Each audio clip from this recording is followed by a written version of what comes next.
Good morning. So, I'm Elizabeth, and I'm going to take you through active methods of learning.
So, by the end of the lesson, I want you to be able to define the term active learning, to state and explain the types of active learning, describe the characteristics of active learning, and finally mention the advantages and disadvantages of active learning. So, we are going to start with the meaning of the term active learning.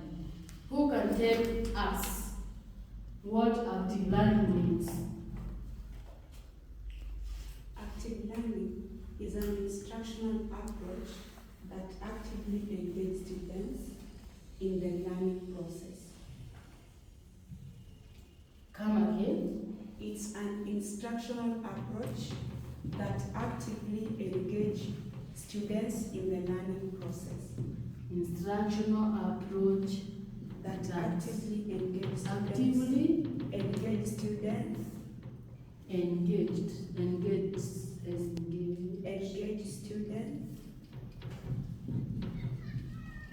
Students in the learning process.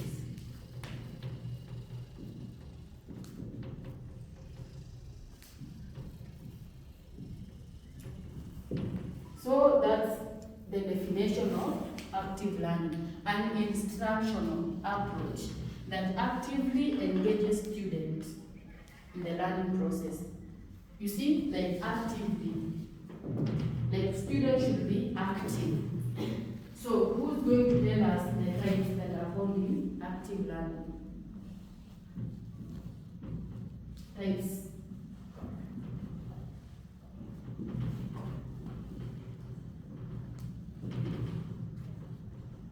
Number one, maybe we can talk about small group discussions. Yes, small group discussions.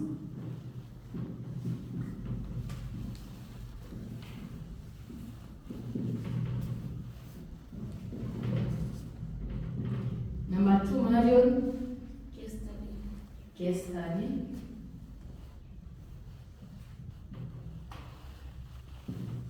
Number Number 3, yes, Debates. debates.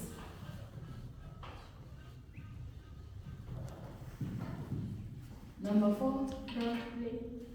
role play. Role play. Another one, yes, John. Case studies. We have case study. Jigsaw. Jigsaw, yes.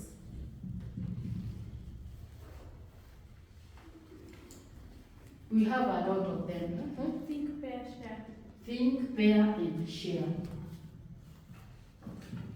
Think, pair, and share. I want you to give me a brief explanation or definition of these small group discussion, case study, debates, role play, and jigsaw and think and pair. Who can tell me about small group discussions? Yes, Rose. This is whereby you realize students or either learners have divided themselves into small groups where they tackle. It can either be a topic that the teacher had given them to them, or as they are continuing their discussions, it can be a group of 7, 6. It depends with the number. Yes. Yes, small groups that you come up with to discuss problems, to solve problems, or assignments given by your teachers. Another one, case study. Yes, Edwin? So case study basically is where there is a deep research where learners go beyond just what is written, and they research maybe through other people that have written concerning what they are researching. Can you give us an example? For example, we can say,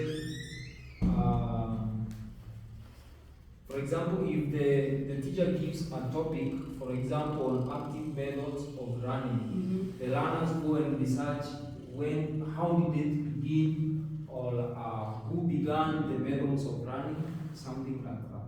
That's a good explanation, and that's the meaning of case study. And debates. Yes, John?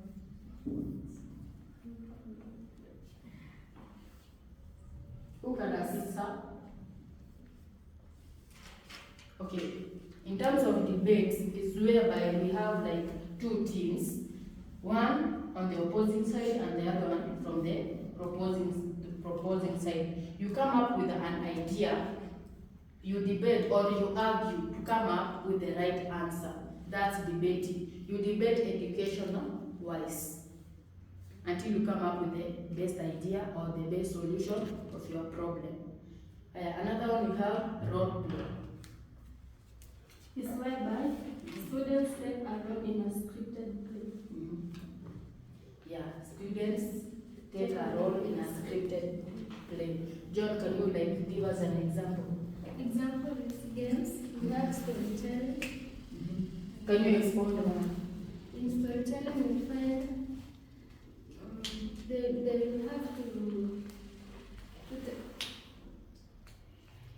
will have to act like they'll give out the story and the others will act. Yes, you find, for example, even if you watch our TVs, you will find people acting to be someone else. That is taking, that's like a role play. You take a position that's not yours. You fit in those shoes and present what you are supposed to present the right way according to the character that you are given. For example, you are given a character of a pregnant woman.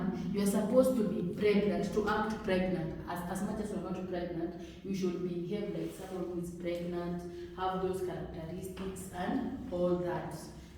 Another one we have jigsaw. Who can tell us more about jigsaw? Yes, Lauren.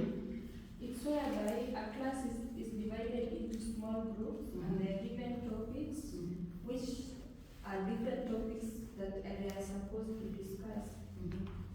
For example, I'll assist on that. For example, in our department, we have a unit with the name Food and Beverage Service. In that topic, we have 8 topics.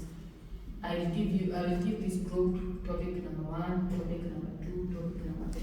They go and discuss, and then later on we're going to teach each other. Those small groups that we have, we're going to teach each other what we have learned. And the last one, we have think, pair, and share. Who can tell us the meaning of think, pair, and share? Yes. It's whereby the students form a question, then they pair, they think about a question, then they pair, they discuss about the question, then they share. Yeah. For example, I come to class, I give you a question. You're going to think about that question, and then you sit in pairs or in groups. You and your partner or whoever you sit with, and then you share the knowledge you have about the question that I gave, or the question the teacher gave you to tackle, and then you share the information. That's what we say about think. You think about a question, you pair, you come together with each other, and then you share the knowledge that you have about the topic. So next we are going to learn about the characteristics. Characteristics of active learning.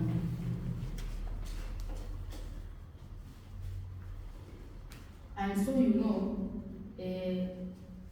the types that we have discussed, they are under. Who can tell me whether they can be placed? They are under in-class. We have 2 types, the in-class one, in-class activities. And who can tell me the other one? Out-class activity. Yes, out-class. Out-class activities. The ones that we have tackled, they fall under in-class activities. Activities that are done within the class. They involve a classroom. And then now we have out-class activities. Who can tell me examples? Examples like some games. Yes, games. Another one? Edwin? Example of out-class activities? Things like music. Yes, music. Another one? We have projects. You see, we are given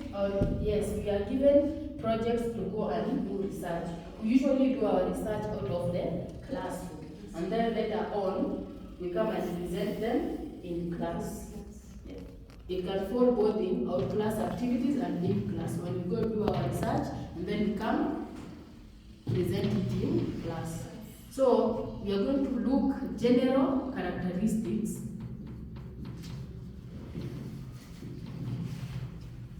of the active learning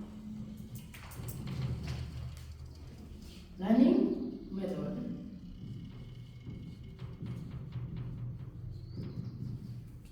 So I want you to tell me the characteristics of these active learning and innate methods.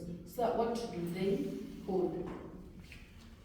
We can say it's student or learners based, because we realize most of the people that are working on the topics, the projects, are students themselves. So student oriented or student Based. student based.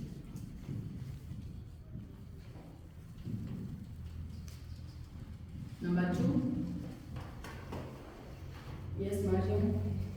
The learners are engaged in various activities, e.g., discussions or group work.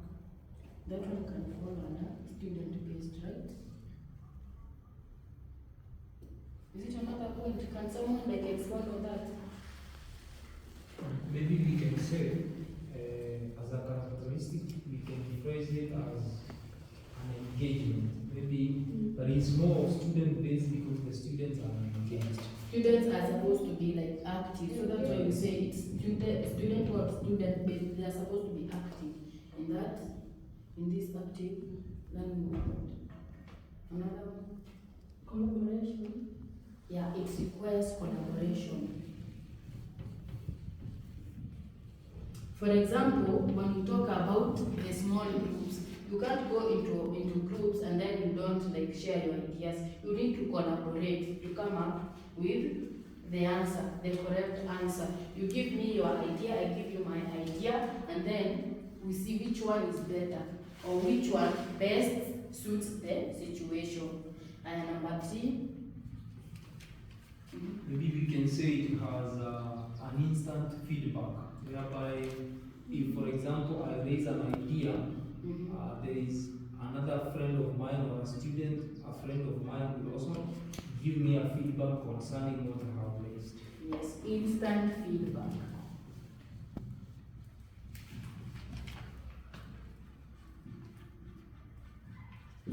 Maybe the teacher has asked, or someone in your group has asked the different types of active methods of learning and in-class activities. And then someone suggests games are a part of in-class activities. They are going to tell him or her that's not correct at that moment. It does not wait, and maybe it will be answered later, or they will get feedback another time. No, it is there, and then you come up with the right discussion right there. Number next. Yes. Higher order thinking. Higher order thinking. Please expound on that. Students have to engage in critical thinking and problem-solving skills. Students are supposed to engage in critical thinking and problem-solving skills. Since they have to think about the topic, they have to engage to brainstorm and engage so that they can evaluate and find the answers on their own. That's correct. Like you have like to think critically, and like to solve a problem, you need to come up with ideas. And when you want to come up with ideas, you must think beyond you to the next level. So that's what we call higher order of thinking. So we use research on other characteristics. So one, we have defined the term. We have stated and explained the type of active learning, and we have looked at the characteristics. So now we are going to look on the advantages and disadvantages of active learning.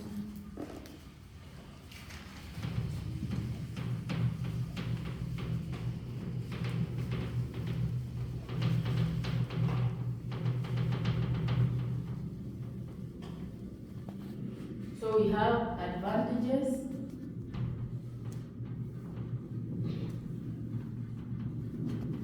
of active learning.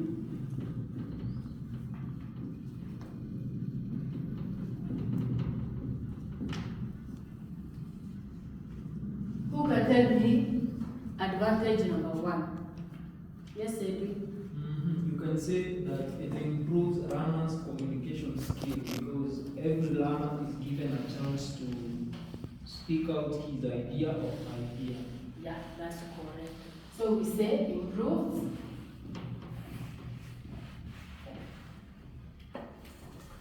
communication. Skills, yes.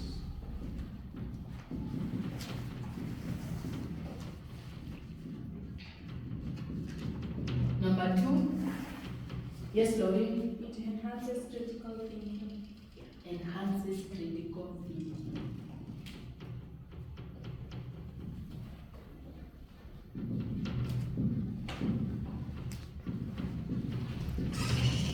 Number 3, Marion. It enhances the retentions of answers to the learners. The learners will be able to understand, comprehend what they have learned. So it's like, Let's say it promotes deeper understanding. yeah, something like that. Promotes.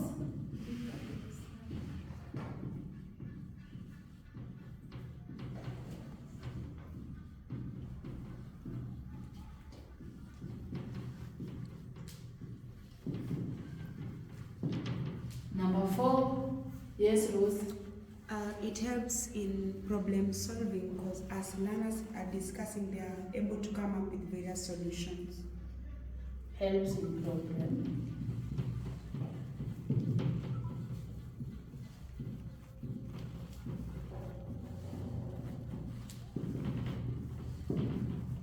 Number 5. It increases motivation of the students. Increases motivation.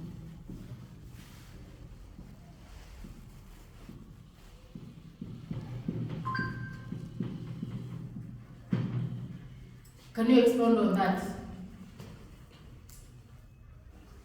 When students involved in learning, when they participate actively in groups, they are motivated. Yeah, like also like when they know they're going to get an exact answer or an instant answer, they're going to be motivated. They want to know more.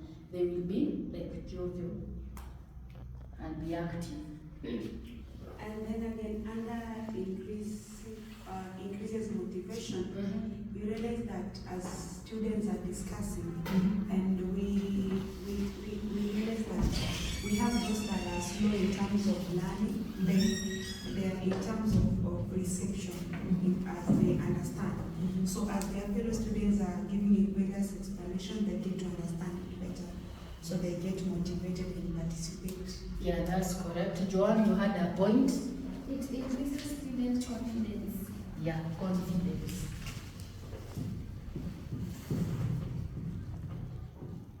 When you give me time to like explain my point, or you listen to me, I will have that high esteem. I'll not be lowered since I know even if I'm wrong, I'll be corrected in the rightful manner. They not shout at me.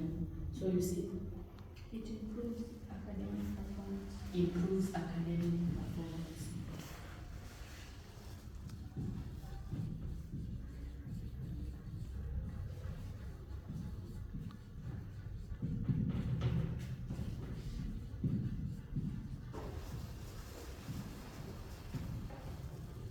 You know, like when you understand better and you have a high critical thinking, what do we call it?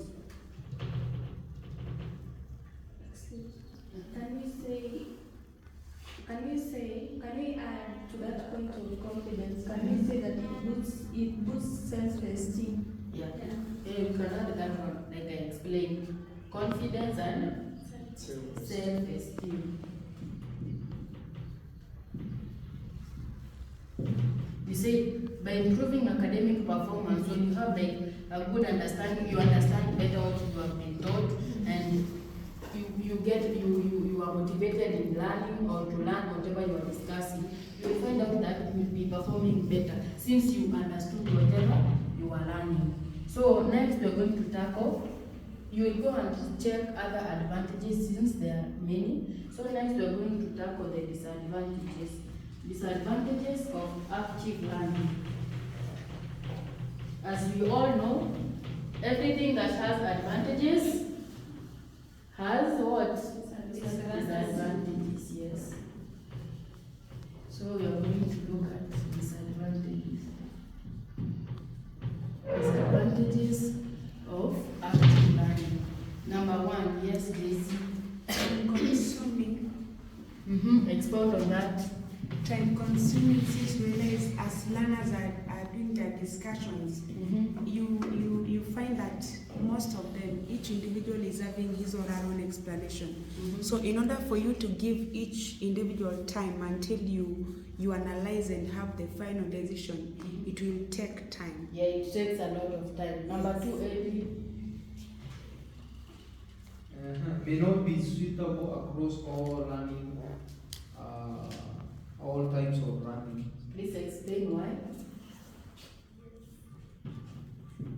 For example, there are some topic you realize that the lecturer will be required to expound about them, and others, the lecturer is needed to give topics and the student will go and research on their own. Or sometimes like the learners can't expound them on themselves. Yes. Next. Yes, Mario. Student resistance. Yes. We found out that some of the students will not be able to work with different people, e.g. in discussions. Yeah, some students prefer like individual works, not group works. So they may be resistant to that type of learning. And also, like you find like I am an introvert and I am supposed to fit in extroverted places like in those groups. You know, like you need to be active to be giving your answers. But since you are introverted and you keep it to yourself, it will be difficult for you. So you will always resist that type of behavior. Number 3, number 4. Yes, Lori. Classroom management. It can be difficult for an instructor to handle a large class. For example, it applies where, for example, you have like 120 students. You have like 120 students and you have grouped them and you have to like organize and control that class. You find out that it's not that easy to control a class that is that large. And groups, everyone is talking there, you need like to invest their noises. Sometimes it becomes hectic to the instructor. Next. Yes, madam. Assessment. We find out that the teachers will be facing too much trouble to go in different groups to see what their learners are doing. Like you can't assess an individual's work in a group. Maybe you can find you will find the work was done with two members of the group, and it has like 5 members of the group. But since the teacher has been presented with the work, he or she won't tell who did the work and who did not do the work. So like it's not easy to assess an individual. Let us say assessment of an individual. Another one maybe.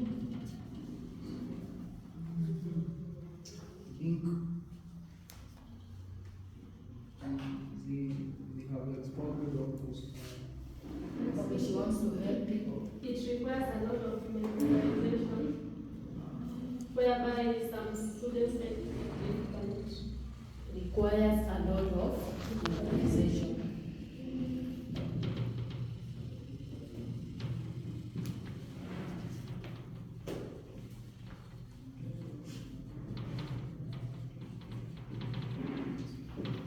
Like you need to memorize everything that the group has discussed to go and present. Since you don't know who is going to present, so like you need to memorize everything that the group said, and you need to have the content to explain whatever was explained in the group.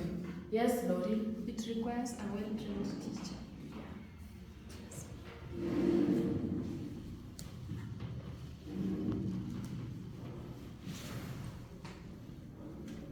You see, like a teacher that is not well trained cannot manage like that a very big class that has group works. Since everybody will be making noise, they will not be listening. And do what? Everybody will be all over, not listening to the teacher. So the teacher should have the skills to manage such a class or such a method of learning. Okay, the last one, John, tell us. Self-confidence. It requires the learners to have the ability to talk in groups and tell their own views. Yes. So confidence can apply both in advantages and disadvantages. Confidence. Maybe if the learner is afraid of being shouted at and like they don't take corrections lightly, or they are not that used to talking to large groups, something like that. They are used to keeping everything to themselves. So you are going to expound more on the disadvantages of active learning and also tackle all the types that are found in there. So that's today's lesson, and we have come to an end of it. So I know you have understood. We have gone through the characteristics, advantages and disadvantages, explained the definition of active learning, stated and explained the types of active learning, right? Any question from, for example, where you have not understood, where you want us like to focus more? So since you have no question, we're going to stop there for today.